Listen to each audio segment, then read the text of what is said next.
Glória a Deus, irmãos. Os irmãos estão felizes? Amém. Esse louvor, vamos dizer que foi uma experiência tripla, né? Gisele, eu, Luana, e Deus falou profundamente aos nossos corações através desse louvor, né? E é o que a gente vai comentar um pouquinho nessa noite, tá bom? Eu vou pedir ao Elton para passar o vídeo, que a gente vai falar sobre a presença de Deus, né? Nada melhor do que falar sobre a presença de Deus. A gente poderia falar sobre qualquer outra coisa, discutir sobre qualquer outra questão, falar sobre qualquer outra situação, mas vamos falar sobre a presença de Deus, né? É o que nós precisamos. Dentre todas as questões teológicas, o que mais é fundamental, o que é importante para as nossas vidas é a presença de Deus. E lembra que na terça-feira eu falei para os irmãos que a gente ia compartilhar sobre um princípio. É apenas um princípio. Uma coisa só. Somente uma. E é isso que a gente vai comentar nessa noite. Pode passar, filhão.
Amém. Eu vou pedir que os irmãos abram suas Bíblias lá em Lucas capítulo 10. Lucas 10.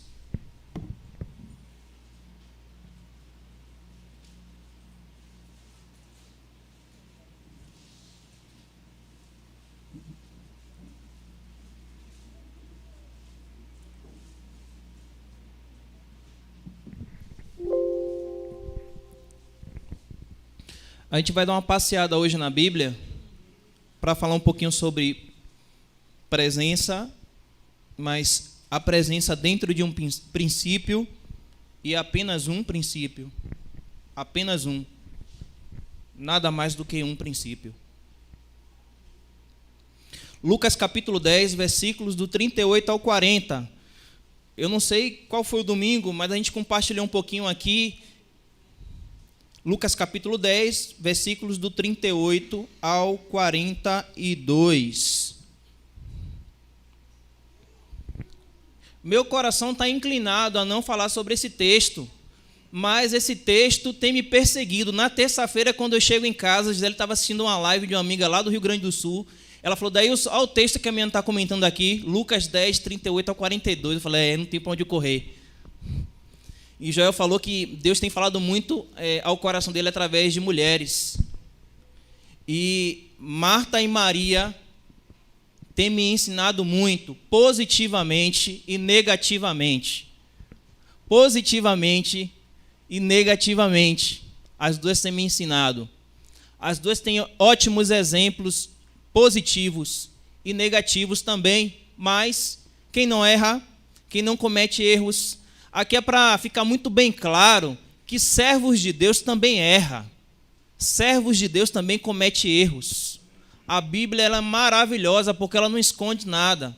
É para mostrar a humanidade que temos. Aqui domingo pela manhã estávamos falando sobre perdão e eu tive que exercitar isso hoje de manhã. Estávamos comentando aqui, eu falei, Deus, existe um confronto lá fora comigo. Eu preciso vencer isso. Então, assim, irmãos, é a nossa humanidade, é dentro da humanidade que nós revelamos a nossa espiritualidade. Não existe espiritualidade sem humanidade. Quanto mais humanos nos tornamos, mais espirituais também nos tornamos. Não pense que ser espiritual é você fugir da sua humanidade. Quanto mais humano você for, mais espiritual você será. Então, Marta e Maria, servas do Senhor, sim. Mulheres de Deus, sim. Com as suas limitações, sim. Mas com as suas qualidades também, que a gente deve revelar aqui e agradecer a Deus por essas mulheres. Principalmente Marta. Marta, a gente cria um estereótipo de Marta como se Marta não fosse um exemplo a ser seguido. Não. Marta é um exemplo a ser seguido, sim. Sim. Porque ela foi a pessoa que recepcionou Jesus. Ela recebeu Jesus. Sabe o que é receber Jesus? O privilégio. Ela teve a habilidade de receber Jesus. E isso é um ponto positivo na vida de Marta. Marta também é outra coisa que a gente vai ver lá na frente. Ela foi exemplo de fé para tirar Maria na casa de luto. Maria estava chorando por conta do seu irmão Lázaro. Ela foi um exemplo de Deus para tirar Maria da casa de luto. Marta é uma mulher, sim, de Deus. Exemplo de Deus para as nossas vidas. Vamos lá. Welton, ótimo, excelente. Eu vou ler no que está aqui, tá bom? Então os irmãos aí me acompanhem. E aconteceu que, indo eles, Jesus e os seus discípulos, de caminho, e entrou Jesus numa aldeia, e certa mulher por nome Marta o recebeu em sua casa. Vai lá, filhão, pode passar. Olha o que ela faz, ela recebe Jesus em sua casa. E tinha esta uma irmã chamada Maria, a qual, assentando-se também aos pés de Jesus, ouvia a sua palavra.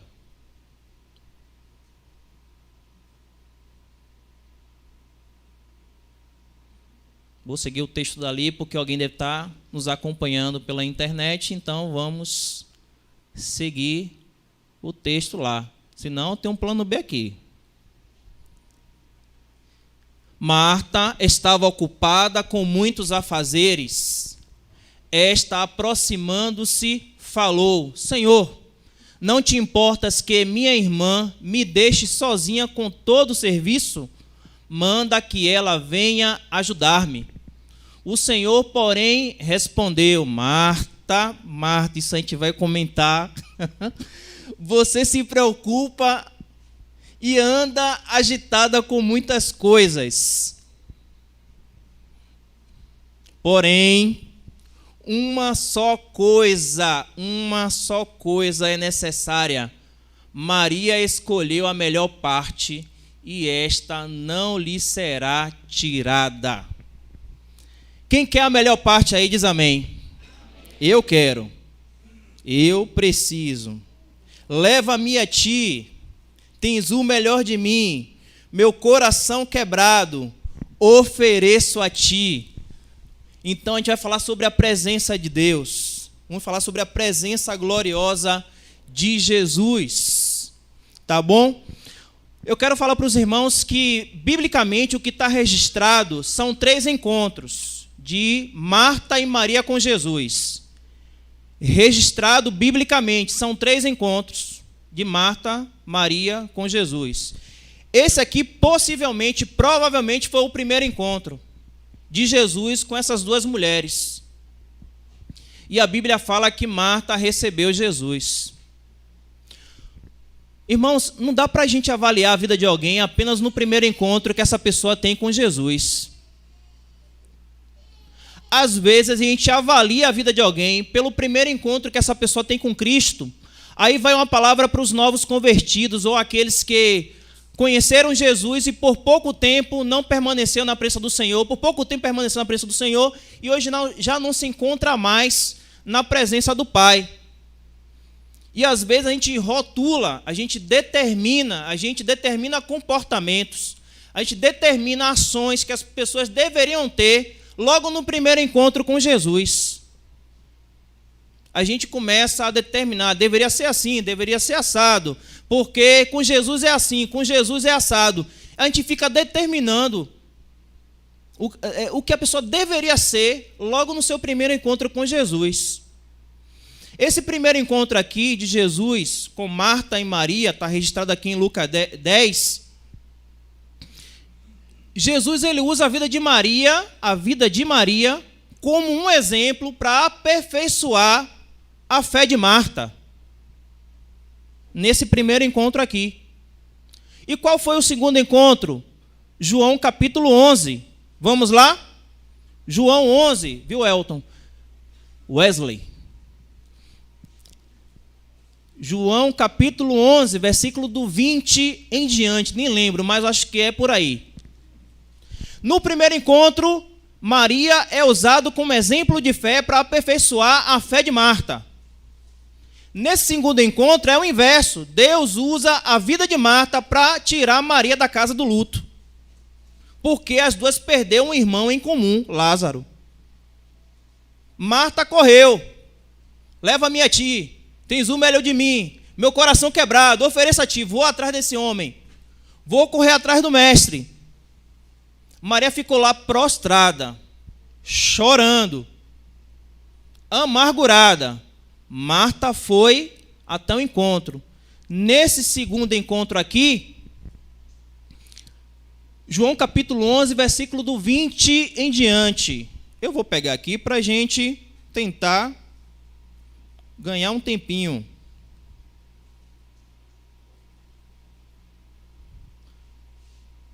Os irmãos acharam aí? Observe esse texto. Pode ir.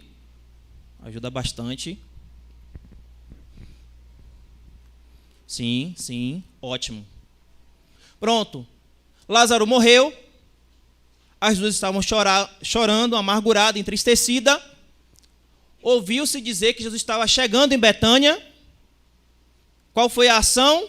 Ouvindo, pois, Marta, que Jesus vinha, saiu-lhe ao encontro. Saiu ao encontro. Olha, 20. Pode ir lá. Observe. Vou pegar aqui, viu, irmãos?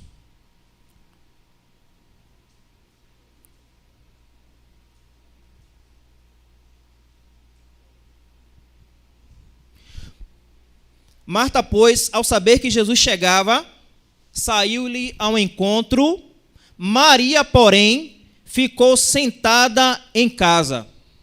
Sentada em casa. Disse, pois, Marta a Jesus: Senhor, se tu estivesses aqui, meu irmão não teria morrido.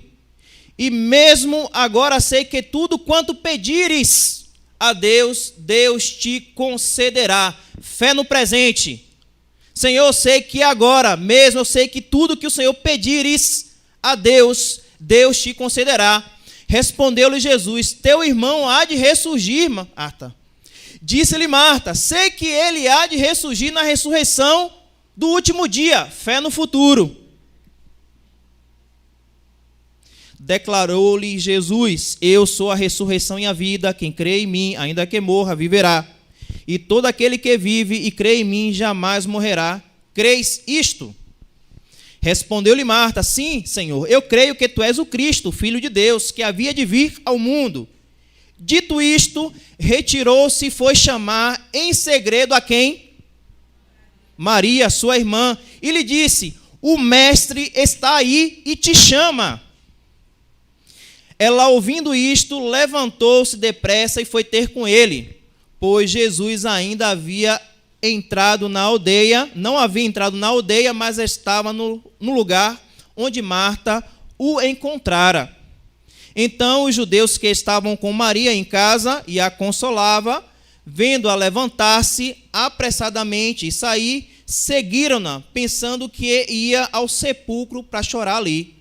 Tendo, pois, Maria chegado ao lugar onde Jesus estava, vendo-a, lançou-se-lhe aos pés e disse: Senhor, se tu estiveras aqui, meu irmão não teria morrido. Jesus, pois, quando a viu chorar, e chorarem também os judeus que com ela vinham, comoveu-se em espírito e perturbou-se. Jesus também se perturbou, viu? Isso tira alguma coisa da divindade do Pai? Nada. É o lado 100% homem. Jesus é 100% homem, 100% Deus. A humanidade revela a espiritualidade. Ele sabe o que é sofrer. Ele sabe o que é padecer. Ele sabe o que é se angustiar. Ele sabe o que é se perturbar, porque ele passou na carne por isso. A gente não pode tirar isso, irmãos. Deus é 100% Deus, 100% homem, 100% homem, 100% Deus. Mistério que só Deus tem a plena capacidade, pelo seu Espírito, de nos fazer entender. Somente Ele. E perguntou: onde o puseste? Responderam-lhe: Senhor, vem ver. Jesus chorou. Tá bom? Então, o primeiro encontro, Maria é usada como exemplo de fé para aperfeiçoar a fé de Marta. Nesse segundo encontro aqui, em João capítulo 11, Marta é usada como exemplo para tirar Maria da casa do luto. Vimos aqui que ela foi ao encontro do Mestre, ela acreditou que Jesus tinha a capacidade de ressuscitar agora, ou na ressurreição dos últimos dias. Ela volta, fala com a sua irmã em particular, ela se levanta, ela se anima, ela se levanta, ela vai ao encontro do Mestre. Então, irmãos, e no terceiro e último encontro, está lá em João capítulo 12, se os irmãos quiserem conferir, para a gente tentar ganhar um pouquinho mais de tempo. João capítulo 12 é feita uma ceia em Betânia. Possivelmente é uma linha que eu entendo, que eu acredito, na casa de Simão, o leproso, porque Simão, o leproso, ele morava também em Betânia, mas Lázaro estava ali, Marta estava ali, Maria estava ali, ceando juntamente com o Senhor. Então, o que eu quero dizer com tudo isso? No primeiro encontro, a gente não consegue determinar a vida de ninguém. No nosso primeiro encontro, o primeiro encontro pode dizer muita coisa, diz muita coisa, mas não diz tudo, porque só quem sabe o tudo sobre nós é Cristo. O seu primeiro encontro, para mim, pode dizer muita coisa, mas não diz tudo. O seu encontro com Jesus, para mim, é muita coisa, mas não é o tudo, não é o suficiente para eu determinar como deve ser a sua conduta, como é a sua conduta, o seu comportamento diante do Senhor. Se está certo, se está errado, biblicamente a gente dá a orientação, mas quem sabe o tudo do homem, por completo, é o Senhor. É Ele que conhece o tudo. Observe Marta. Nesse primeiro encontro aqui, a gente já poderia bater martelo. Marta não foi serva. Marta, meu Deus do céu, que nada. Olha o segundo encontro, olha a reação de Marta. E depois com Jesus, e mais que ela foi tendo intimidade com Cristo. Olha Maria nesse primeiro encontro, um exemplo de fé, mas no segundo encontro, olha a recaída, e aí a gente vai determinar. Então a gente não pode terminar, viu, você novo convertido, você que está nos assistindo, que aceitou a Jesus e que tem aí 1 ano ou menos de 1 ano, e às vezes você ouve coisas e dizendo assim, olha, poxa, dizem que eu não vou ficar 1 mês no Evangelho, olha você aí até 1 ano agora, 1 ano, já passou 1 ano, vai virar o outro ano, tenha certeza que ninguém sabe tudo sobre você. Um encontro com Jesus pode dizer muita coisa, mas quem sabe tudo sobre você é Jesus Cristo. É Jesus Cristo que sabe tudo sobre nós, sobre mim e sobre você. Eu quero dizer também aqui que dentro desse princípio existe uma cultura judaica, no final do século I, aquelas pessoas que queriam ser discípulos, né? Uma das coisas mais importantes para o discípulo é cobrir a sua cabeça com a poeira dos pés do mestre. Dentro de uma cultura judaica, final do século I, diz que uma das coisas para a pessoa ser um discípulo, a primeira coisa mais importante é você cobrir-se com a poeira dos pés do mestre. E uma forma de reverência e elegância é você sentar aos pés do mestre. Isso dentro de um ambiente do século I, nessa ocasião, era assim. Se você queria ser um discípulo, se você queria ter algo importante em sua vida como discípulo, você deveria cobrir a sua cabeça com a poeira dos pés de um mestre ou de uma pessoa muito importante. Então, essa ideia de cobrir-se os pés, cobrir a cabeça com a poeira dos pés do mestre é uma realidade. Na época de Jesus. Se eu queria falar algo importante com Hélio, dentro daquele contexto, Hélio, falo assim, Hélio, eu quero falar um negócio importante com você. A gente deveria sentar para conversar. Eu acho que hoje aqui não é diferente. Quando você tem alguma coisa importante para conversar com alguém, você não senta primeiro, não? Ou você conversa em pé? A gente não tem essa prática, mas a gente observa que em alguns comportamentos, poxa, eu preciso falar algo importante com você. Geralmente, a gente chama essa pessoa à parte, pega 2 cadeiras ali, senta para conversar. Então, dentro desse contexto, se você queria falar algo importante para alguém, você não falava em pé, você falava com essa pessoa sentada. Se a pessoa ficasse em pé, porque ela estava dando pouca importância ao que você estava dizendo, ou porque ela estava querendo, vazar. Não é isso, Jô? Josué, tem um negócio importante falar com você. Tá bom, fala aí. Tá. Já sabe. Por que eu estou dizendo tudo isso? É porque exatamente em Lucas capítulo 10, é o que a gente leu, Jesus, ele vem em uma missão e ele chega em uma aldeia, Betânia, que é a casa da canção, ou a casa das boas-vindas, ou a casa da miséria, não se sabe a tradução ao certo, mas a casa Betânia tem esses significados aí, casa da canção, casa das boas-vindas, ou casa dos desfalecidos, dos miseráveis, enfim, várias traduções. Mas Jesus chega em Betânia. Chegando em Betânia, diz a palavra que quem recebe Jesus foi quem? Me diz aí. Marta ou Maria? Pronto. Mas quem assentou aos pés de Jesus? Ela queria ser o quê? Discípula. E assentando-se também aos pés de Jesus, porque também tinham outras pessoas assentadas aos pés de Jesus, aí há o conflito. Tem muitas mulheres que se identificam com Marta. Meu Deus, não pode. Marta, e entende Marta. Entende, se vê como no lugar de Marta. Imagine ela ali fazendo tudo e Maria ali sentada aos pés de Jesus. Sentada aos pés de Jesus para ouvir o que Jesus queria falar, porque era alguém muito importante. E se você queria ser uma discípula ou um discípulo do Senhor, você deveria cobrir a sua cabeça com a poeira dos pés do mestre. E ela estava fazendo exatamente seguindo o protocolo. Jesus falou assim, olha, eu tenho algo importante para dizer para vocês. Certamente foi essa a conversa. Então, todo mundo sentou para conversar. Eu quero dizer, irmãos, que o princípio para hoje, para a minha vida e para a tua vida é sentar. Esse é o princípio. Sentar.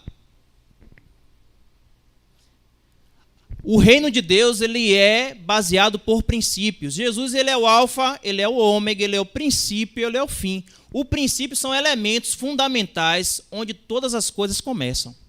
Por exemplo, que eu citei na terça-feira, dízimo é um princípio. Ele é antes da lei. É por isso que o pastor aqui não está, ele orienta, ele ensina, mas ele não está colocando ninguém contra a parede, dizendo, olha, você tem que dizimar. Porque é um princípio, é um entendimento espiritual. Isso foi legalizado depois que Deus dá as leis a Moisés. Mas antes da lei, Abraão ele dizimou ao Senhor, porque ele entendeu que tudo que ele tinha era do Senhor. Ele reconheceu que tudo que vinha do Senhor, ele devolvia ao Senhor. Isso é um princípio. Então, dízimo é um princípio. Eu não quero dizimar, não tem problema. Mas eu vou dizimar porque eu entendo que isso é um princípio espiritual para a minha vida. Isso tem realmente trazido bênçãos para a minha vida.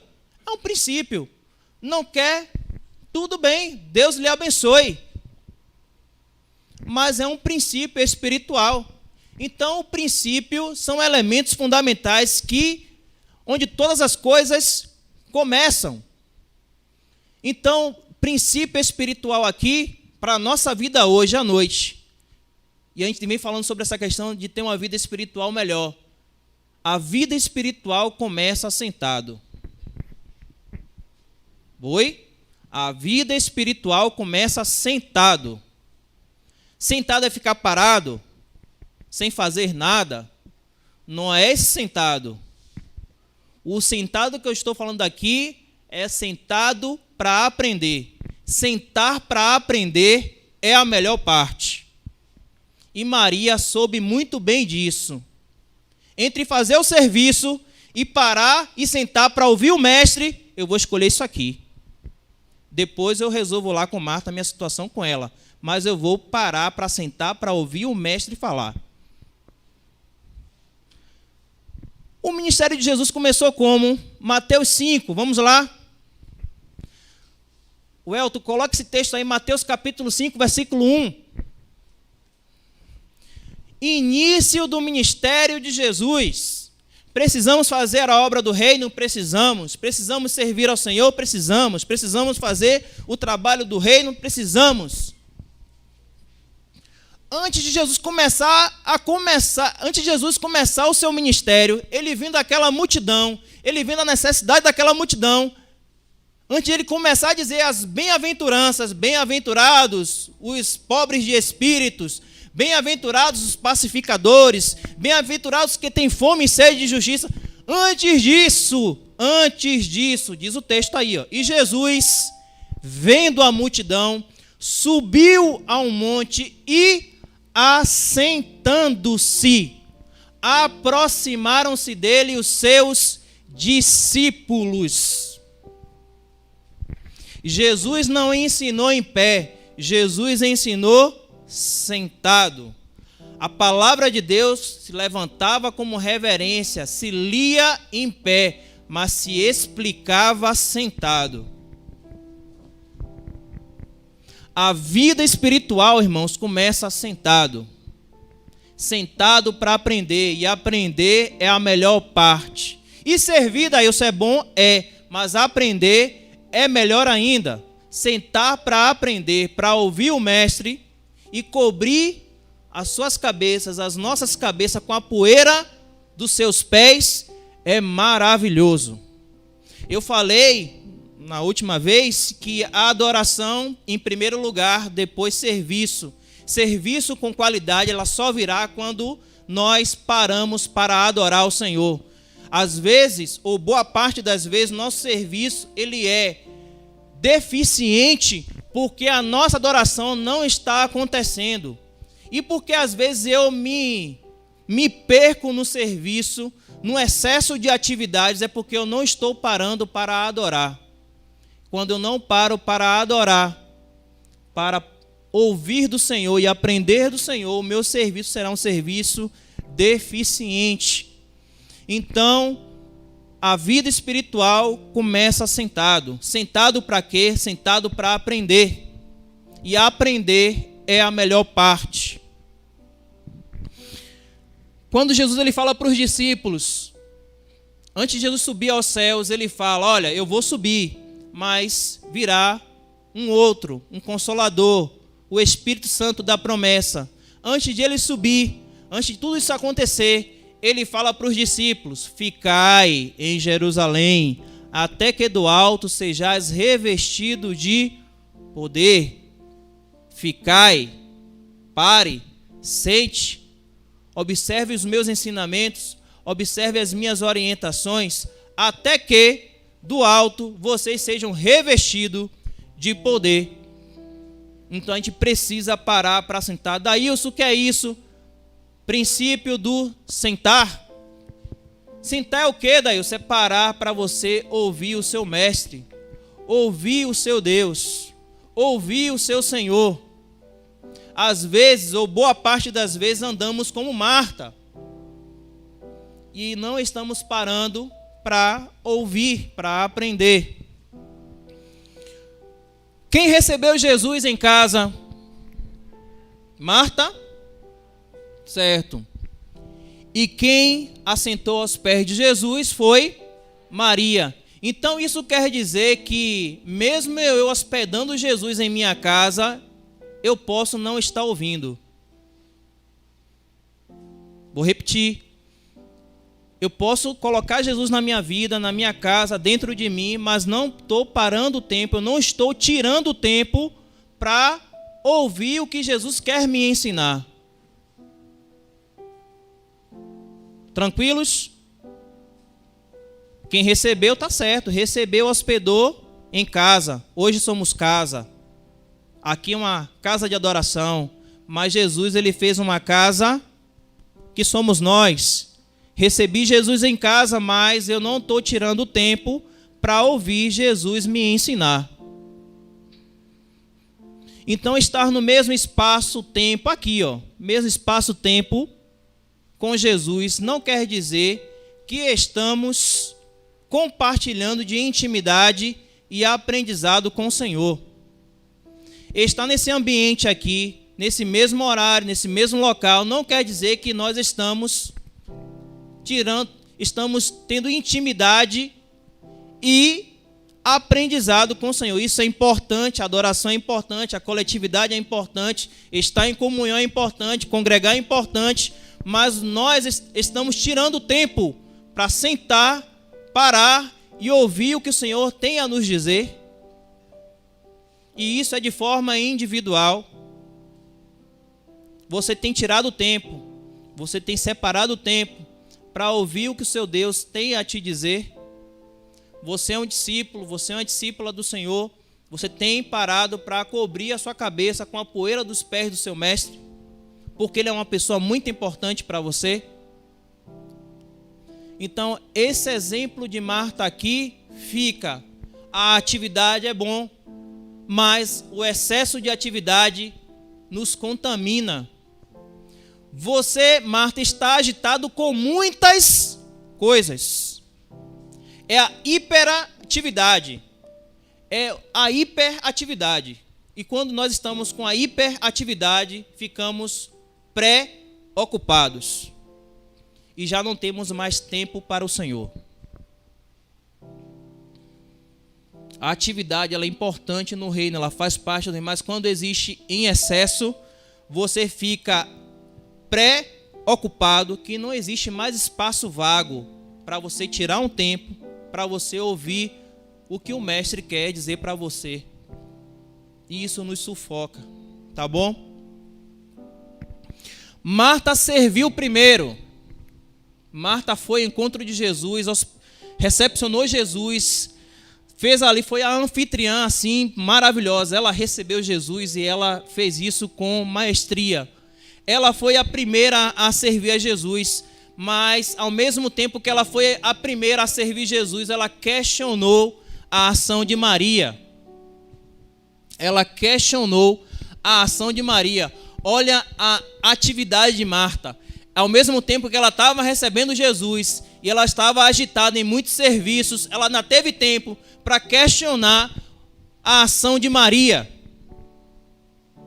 Geralmente quem serve primeiro ou quem chega primeiro acha que quem vem depois sempre está errado. Eu tenho 15 anos de evangelho. Eu tenho 25 anos de evangelho. E aí quem vem depois, um novo convergente, está sempre questionando, limitando, achando que tudo aquilo que vem depois de você está errado. Não é dessa forma que deveria ser feito. Não é desse jeito que deveria ser feito. Quem serve primeiro geralmente se comporta dessa forma. Acha que quem vem depois está sempre errado. Marta, ela usou aqui de uma certa liberdade. Ela usou de uma certa liberdade para tirar Maria da presença de Deus. Marta, ela usou de uma certa liberdade ou de um certo governo em sua casa, se dando o direito de chegar até Jesus e tirar Maria da presença dele. Não é assim conosco. Às vezes nós usamos de uma certa liberdade espiritual para tirar outros da presença do Pai. Tem gente que vai até para o monte. Senhor, se eu sou tua serva, se eu sou teu servo, tira ele, tira ela, arranca ele, arranca ela.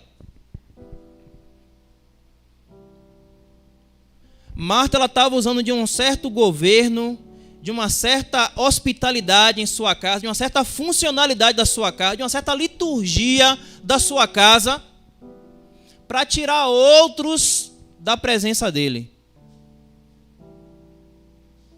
A nossa pseudo-liberdade em Deus, a nossa pseudo-intimidade que temos com o Senhor, não nos dá o direito de retirarmos outros da presença do Pai.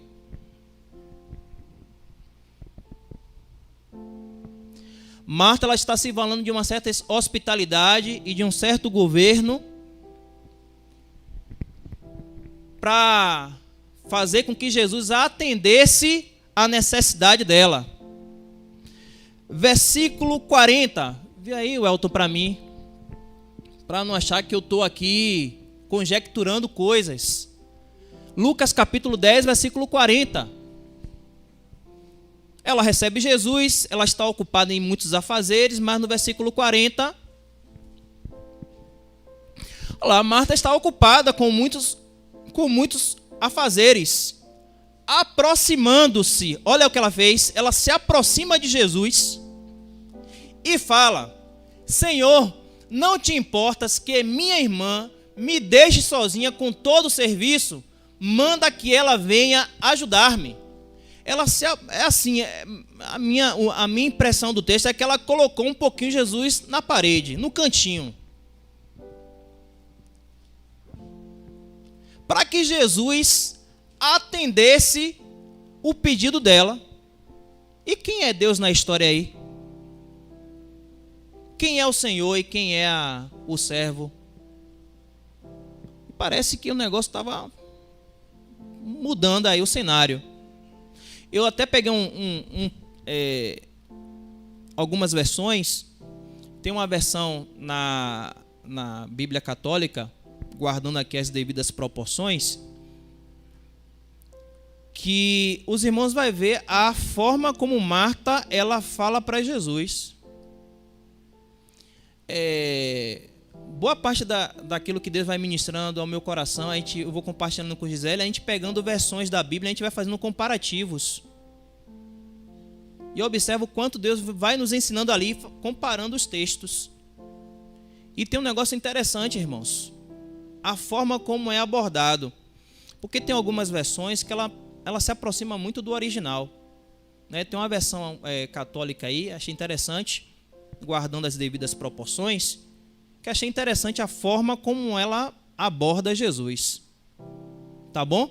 Marta, ela se vale do governo, da hospitalidade, da funcionalidade, porque quem estava fazendo as coisas funcionar dentro da casa era Marta. Quem fazia as coisas funcionarem era Marta. Isso aí. Eu vou pedir para você grifar aí a palavrinha, ó. Manda. Quem falou isso foi Marta, viu? Viu, Elton? Passa um grifo aí embaixo aí, na palavra manda. Nas nossas versões, na King James, tem a palavra ordena-lhes. Ela estava pedindo para Jesus ordenar. Quem é Marta para pedir para Jesus ordenar?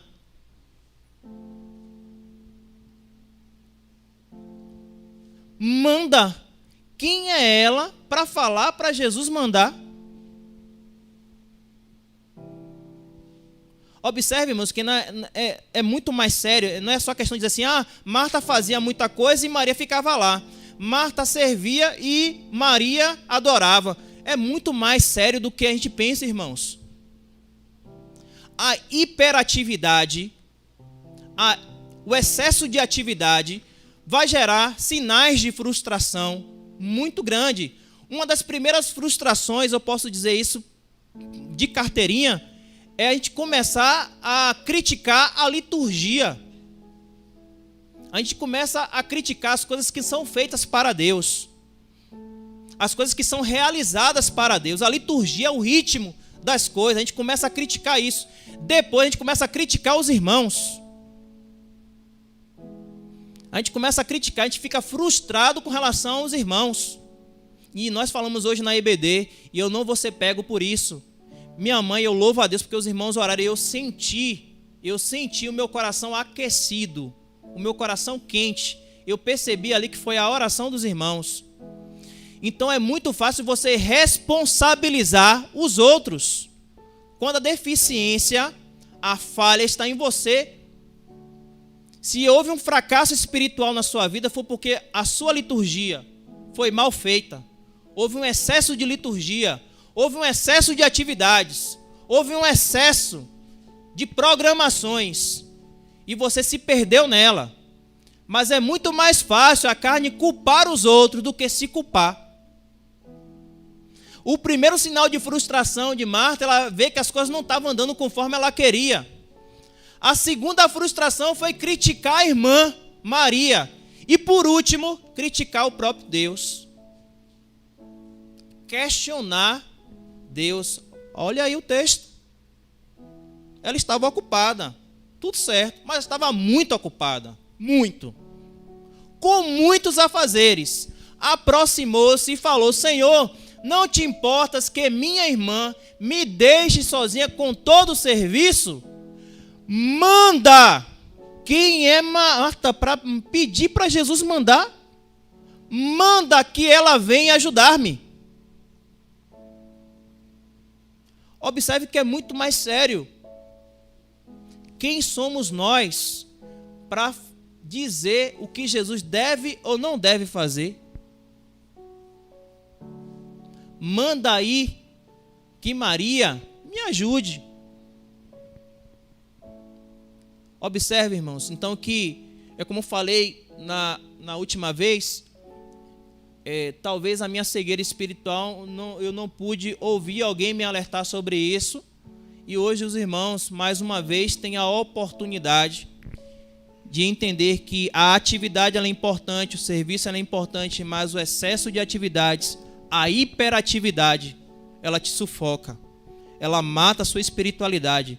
Não deixe que isso aconteça. Sirva ao Senhor, faça o trabalho do Senhor, mas não deixe de tirar um tempo para ouvir o Senhor, para ouvir os seus ensinos, para adorar. Primeiro adore, depois sirva. Não sirva para depois adorar, que isso não vai funcionar. Vai dar errado. Eu vou servir e vou adorar. Não, você adora primeiro e depois serve. Vá como Maria fez. Vá também como Marta fez. Faça o que Maria fez, mas faça também o que Marta fez. Mas faça o que Maria fez primeiro, depois faz o que Marta fez. Você adora e serve. Não serve e adora. Isso vai dar problema. Tá bom? Manda que ele venha ajudar-me. Pronto. Assim como Marta, que a gente não venha cair no erro de dizer para Jesus o que ele precisa fazer. Porque vai acontecer algo, irmãos, eu espero que isso não aconteça, é ter o seu nome, como Deus fez com Marta, repetido pela boca de Deus 2 vezes. Foi o que Jesus falou? Como?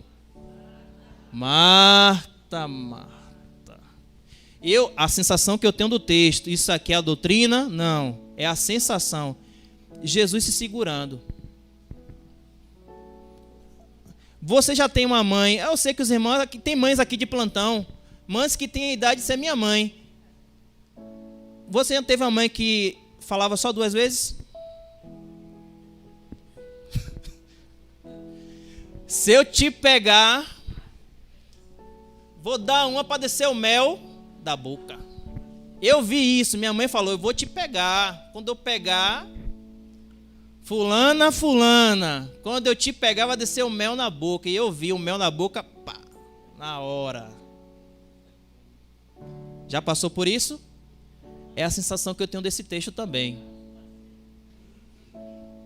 Não diga para Jesus o que ele precisa fazer ou deixar de fazer, porque você pode ser encontrado por ele e ouvir uma voz, como ele falou com Marta. Marta, Marta.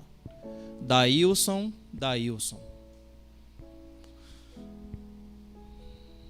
Quer ver um outro personagem? Atos capítulo 9. Vamos lá? Versículo 3 a 4. Vê aí. Eu acho que Deus ele tem um litígio com os perseguidores.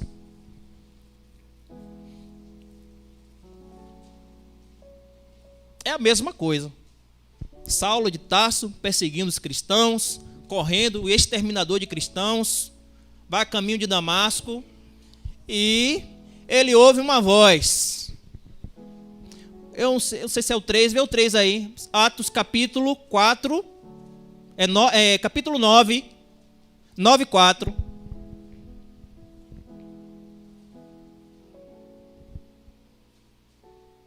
Aí, versículo 4. Aí, irmãos.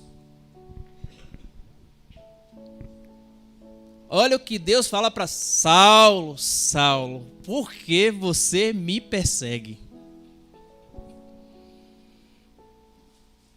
Marta, Marta, estás ocupada, agitada, com muitos afazeres. Maria escolheu a melhor parte, e isso não lhe será tirado.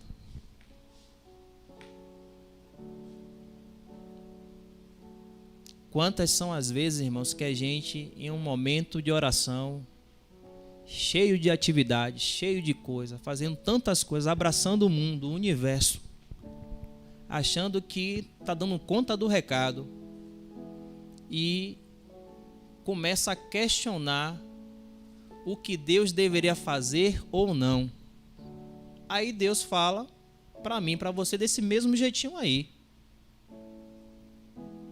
Desse mesmo jeitinho aí. Que a gente não passe por essa experiência de Deus ter que falar o nosso nome por 2 vezes. Não é mamãe que falava isso, é muito pior.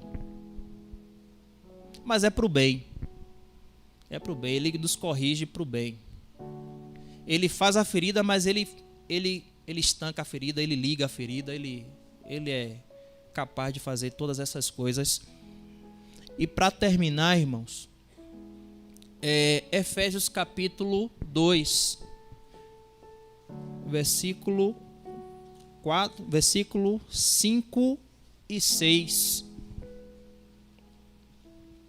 Efésios 2, versículos 5 e 6. Falamos sobre que princípio hoje? Sentar. Não é ficar em pé. Ficar em pé é bom, é reverência, isso é importante. Eu estou falando sentar no sentido de você parar para aprender com o Senhor, parar para adorar, parar para aprender, parar para ouvir o que Ele tem a te dizer. É nesse sentido, não é parar para ficar estagnado e não fazer nada para o reino.